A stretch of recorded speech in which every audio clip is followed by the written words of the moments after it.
Leo usiku ndani ya Madi TV. Sasa leo mchezo wako niko hapa. Wewe niambie, una shida gani?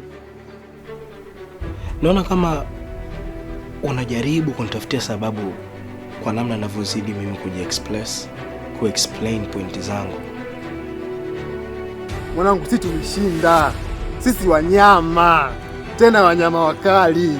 Nisumie wala usijali. Hivi ni vita vya ushindi. Na mimi nitapambana mpaka ni ujue ukweli. Na ukweli lazima utajulikana. Hivyo dogo, unatafuta nini kwenye maisha yangu? Unataka nirudie kuongea mara ngapi? Na sababu gani ya kufanya hayo yote? Si unataka amani? Alafu sasa ngombe kitu moja mdogo wangu. Sawa bwana. Hata kama kusoma ujui, nikija kukuona dogo, utaniona mimi mbaya.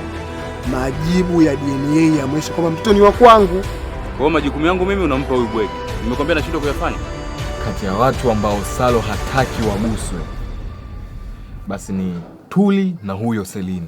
Turufu Jumatatu mpaka Jumamosi saa 2 kamili usiku ndani ya Madi TV.